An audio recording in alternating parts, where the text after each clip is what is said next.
So we're going to jump right into this. This is the Hillside Fire briefing, and we're going to start off first with Fire Chief Don Trapp from San Bernardino County Fire.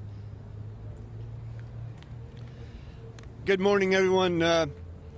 Approximately 1:40 this morning, we were dispatched to a vegetation fire along Highway 18 in the foothills above San Bernardino, basically between the city of San Bernardino and the Crust Forest area. The first units arrived on scene to find a wind-driven fire immediately threatening structures in North San Bernardino. They immediately requested additional resources, including pre-positioned resources we had in the county. That included 4 strike teams, 2 dozers, and multiple hand crews. At this point, initial assessments are we have 6 homes and 2 outbuildings consumed or damaged by the fire. That's an ongoing process that we're continuing to assess. San Bernardino County OES, along with our CERT programs and the Red Cross, do have a shelter in place at Pacific High School in the city of San Bernardino. At this time, the cause of the fire is under investigation by San Bernardino County Fire investigators, along with the U.S. Forest Service. Just want to initially thank huge cooperation between San Bernardino County Fire, the U.S. Forest Service, CAL FIRE, and all our local cooperators for a huge response we got this morning and got us out here quickly and kept this at the state that we're in now. We also obviously face huge potential still and a huge threat for the rest of the day, and the rest of our folks will talk a little more about that. Thank you. Next, we'll have from the San Bernardino National Forest, Deputy Chief Scott Howes. Good morning. I'm going to give you a rundown of the resources we have assigned to the incident. At this time, we have over 507 firefighters on scene, over 50 engines, 11 hand crews, 4 dozers, 6 water tenders, and a full complement of aircraft, including air tac, lead plane, 2 heavy air tankers, 1 Type 3 air tanker, 1 Type 1 helitanker, and 3 Type 2 helicopters. As Don was saying, when we first got on scene of the fire, we had a wind-driven, rapid rate of spread fire heading downhill into the city of San Bernardino.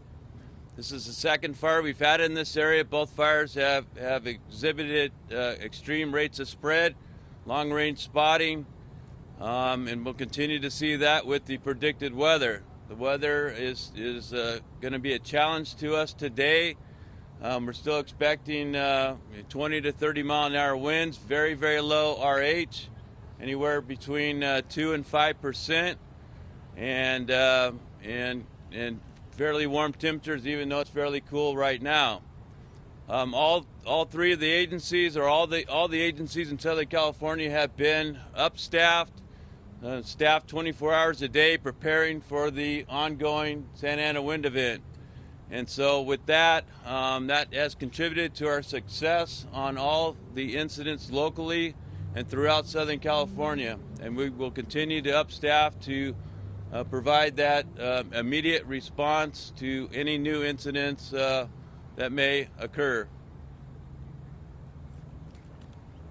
From San Bernardino Police Department, Sergeant John Escoveria will talk about evacuations and road closures. Good morning. The San Bernardino Police Department is assisting with this fire. At this point, we have several officers who are roving the affected areas. The affected areas do include the residential community, which is north of 50th Street, and that is going to be east of Mayfield Avenue and west of Waterman Avenue. The road closures do include Waterman Avenue or Highway 18, which includes northbound and southbound traffic. It is a complete closure.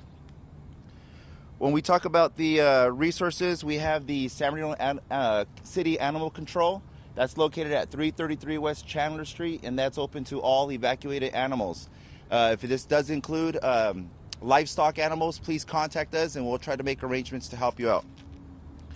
As I mentioned earlier, we do have a collaborated effort at the Pacific High School, and we have the San Bernardino County and San Bernardino City CERT teams there offering assistance and resources for those that have been displaced. The evacuations do or have affected approximately 500 homes with 1,300 residents. And we have, as they mentioned earlier, we have increased our staffing to make sure that there's plenty of resources and plenty of officers to be out there patrolling those areas. Thank you. So the San Bernardino schools do remain open. They can monitor their website in the event that there are any closures. I want to remind people, stay vigilant, please. You don't see the wind blowing real hard right now, at least where we're at, but you go up on the side of the hill or up in the foothill areas, the winds are very erratic. So please, please, please stay vigilant. Are there any questions? Yes, ma'am. You're in the neighborhood and it seemed like a lot of homeowners and residents stuck around. What message do you want to give to people? Because you mentioned we're not out of the woods just yet. Right. I'll have Chief Oplinger answer that question. Good morning. Again, San Bernardino County Incident Commander. So when we put in an evacuation order, our expectation is that everybody will leave the area for their own safety and, of course, for the firefighters to be able to be effective to move around in there. Some of these roads are very narrow, making it very difficult for us to get in and them to get out. Also, these fires, we're experiencing very critical fire weather, and so we're experiencing very rapid rates of spread. And even though the wind is going to continue to abate, our relative humidities are still very low. We still have a lot of work to do up there to get rid of the hot spots and take care of that. So this fire moves so fast and continues to have the potential to move so quickly that if folks don't evacuate when we ask them to, it'll be very difficult to try to get them out when the fire is moving toward their home. So for their safety, it is absolutely imperative that folks go when we ask them to go.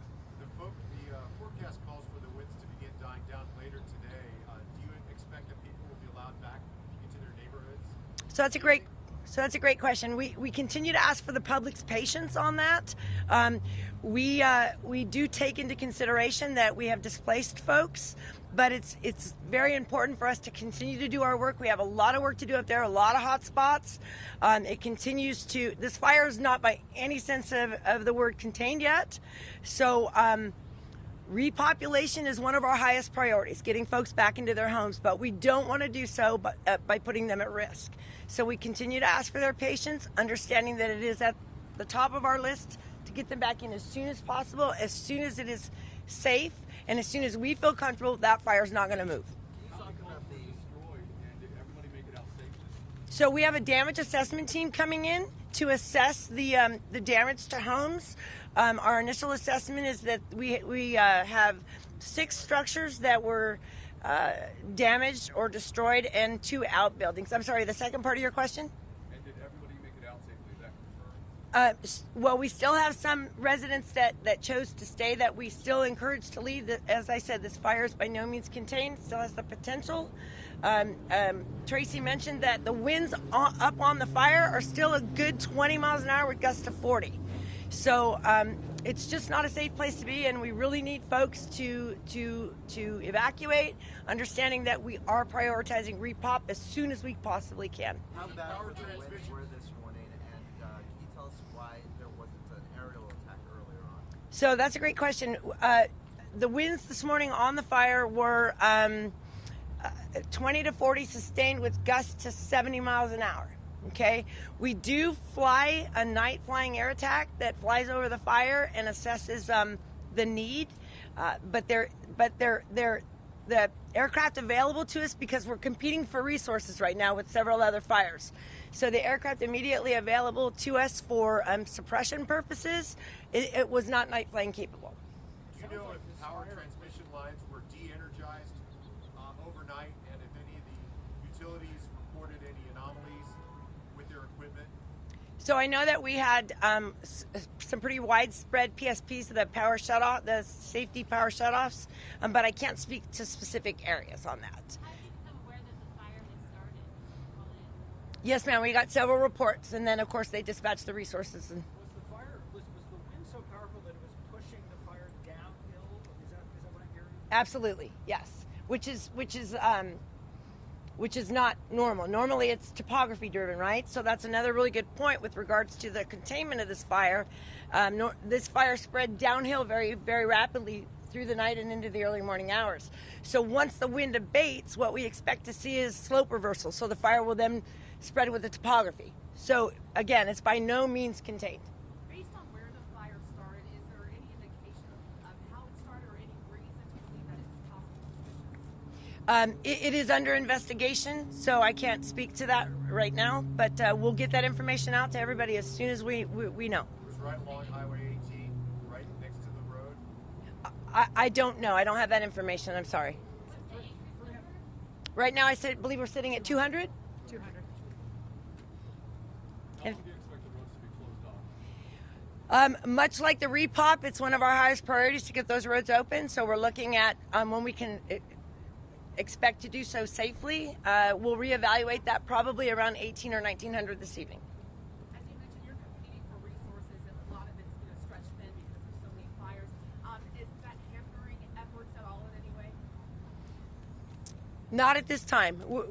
We're adequately staffed, but again, fixed and rotor wing aircraft, we're always in competition for that. But as it currently sits, the order that we placed and have been able to fill we believe is adequate. Are there any other questions? Great. Thank you all for coming, and we'll be around for interviews. Thank you.